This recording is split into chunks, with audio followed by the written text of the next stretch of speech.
So Paul, before we even get to the game part of it, you went through such a long off season to finally actually be in the stadium after everything that you went through this past week, have a game in front of fans, have your family there. What was it like for you just emotionally in that way when you're watching batting practice with your son and that kind of thing?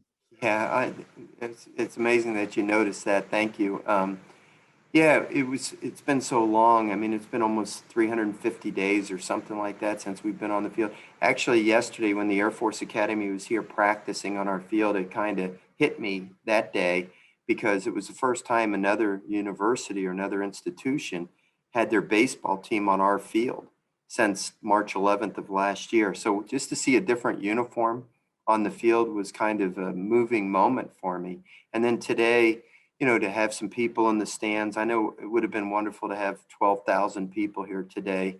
And, but the ones that were here, just having them in the stands, seeing my family over there behind my left shoulder and just kind of getting back to some normalcy in the world was really great. And I was very appreciative that we've gotten to this point. It's been a long journey. It's been hard for a lot of people. And just to be able to be out there again was a very moving experience for me and something I'll always remember. Hey, Coach, Jamarcus Fitzpatrick with KLB in Alexandria. How pleased were you with the play of Garrett Edwards and also Matthew Beck coming in relief? Well, our whole pitching staff, Jamarcus, was the story of today's game. Of course, Jaden Hill was absolutely fantastic. I thought it was a great start for him. I only wanted to have him go 3 innings. He was only at 44 pitches, and he was begging me for another inning. And we wanted to try to get him extended anyway. And I'm glad we let him go out there for the 4th inning. And he got through the 4th, and I think it was a really good outing for him. And then the plan was for Garrett Edwards to be the first guy out of the pen and throw an inning. Garrett's been a very impressive guy from the time we started in fall practice, and I think he's got a chance to really be special in his career here and help us this year. And there's a good chance he's going to be starting next, in the middle of the week against UL. So I wanted to kind of get him his first outing out there to kind of break the ice for him so that, get rid of some of those nerves so he could get himself properly ready to pitch on Wednesday over in Lafayette. I thought Garrett was great. And then, Matthew the plan was not really to have Matthew come into the game, Beck, to come into the game today. And he told Alan Dunn before the game that this was the best he has felt in about 5 or 6 weeks, just physically and confidently and so forth. And when he threw before the game, just out in the outfield. And so I kind of adjusted the plans and decided to go with Matt Beck instead. And I thought he was just tremendous. He had one breaking ball, got away from him, hit the runner. But the reason I took him out of the game was not because he wasn't doing well. I just wanted to keep his pitch count down so that he would be available on Monday again. And I thought Alex Brady, I wanted to get him in there right away. And I thought he did a tremendous job as well. The whole bullpen was fantastic. We really should have pitched a shutout. We had a couple misplays behind the plate there that allowed a runner to get into scoring position and then score on a pass ball. So we should have had a shutout really for the way those guys pitched. And I'm really proud of all of them. I thought they did a great job, but I'm not surprised at all that Garrett Edwards and Matthew Beck pitched as well as they did. Matthew's had a great career, and Garrett's at the beginning of what I think is going to be a great career. Hey, Paul, it's Glenn here with LSU Country. I mean, you just, obviously, really the start of the game was kind of struggling on offense, just kind of getting guys in. But really over the final, 4 or 5 innings there, you really were able to capitalize with runners in scoring position and things like that. I mean, just kind of talk about how the offense developed a little bit as the game went on. Yeah, well, in the first couple innings, Glenn, I thought we hit some balls hard. Giovanni really tattooed that ball to the shortstop, and he made a really nice play there with the bases loaded and 2 outs after Will Helmers had struck out. And I thought Dylan, the first batter of the game, hit a ball hard back up the middle, and their pitcher made a nice play. And I thought Zach Arnold smashed one, but it was right at the shortstop, and their shortstop's a nice player. So, we were hitting the ball hard, not having a lot to show for it early. Their pitcher was kind of wild and, gave us what we got. And then, yeah, it was a little disappointing because we had some opportunities there to kind of break the game open, and we just didn't have quality at bats, and we're going to need to. If we want to be competitive and compete for a championship in this conference, we're going to have to do better than that. And the guys know that. And that's why I'm a little bit late to this press conference. I had a little meeting with them, guys have to rise up, and, you're not going to get a hit every time. It's impossible to. And when you hit the ball hard, sometimes it's right at people, like I described those other 3 at bats. But you got to have good at bats. You got to put the ball in play. You can't miss your pitch when you get it. I know how hard they've worked. I know how hard Eddie Smith has worked with them, and you want to see them have immediate success. But it was just the first game of the year, and everybody had a few nerves. There's no question about that. I think we'll be better tomorrow. I really, really expect that we will.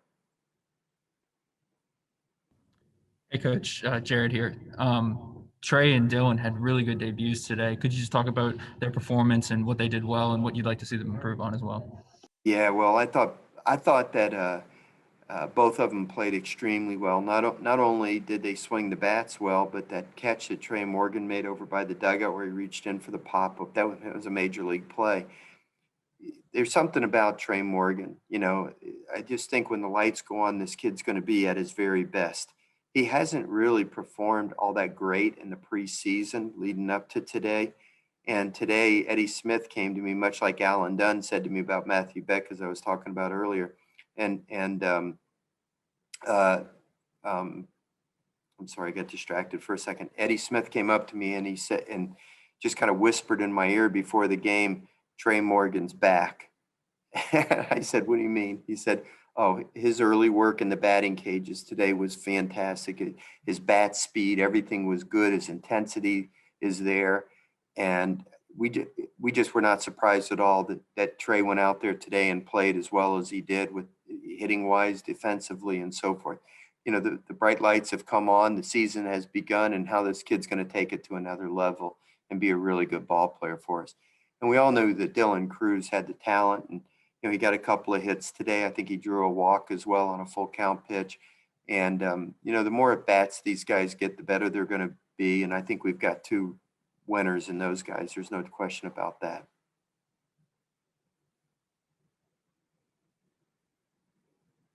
Did Mike Cobble have a question? I saw Coach, can you hear me? Yes. I was just curious if because of the limited amount of time on the field this week, that you would kind of give the guys a little bit more leeway and let them, figure it out as they go, or is that gut, gonna make you make some moves, even early in the season? You talking about position players making moves? Yeah, just see what you got out there. Yeah, no, I mean, the plan has always been to play Drew Bianco the second game at shortstop. So even though Zach Arnold hit a home run today, Drew's going to be in there tomorrow, and we're going to just kind of decide as we go forward how we're going to play that shortstop situation out. And I'm not going to panic because, a couple guys didn't swing the bat good today. The first game of the season is always a very unique feeling for a player. It's exciting. Everybody's looking forward to the year, but what you do in your first 2 or 3 at bats of the season are not going to necessarily dictate the kind of season you're going to have individually. And I know that because the first game, I should say, is always, it's just different. It's different. I'm always happy. I'm excited about the first day of the season, but I'm always glad when it's over as well. And now we can kind of settle into the season, and guys can relax and play the game the way that they know how. And, a couple guys didn't swing good today, like Will Helmers and Gavin Dugas, but those guys, they've shown me that they can hit, and they're good hitters. And I would expect that tomorrow that those guys will come out and really put up some good at-bats. And, nobody's going to hit the panic button after one ball game. I can be sure of that. Tell you what, you definitely made the right call moving that game to today after last night. Oh, you mean how cold it was last night? Is that what he meant? Yeah. Okay. Yeah. Okay. Crazy cool. Yeah, I know. Today was a beautiful day. I see myself in this computer. I didn't realize my face was so red. I don't know why it got that way.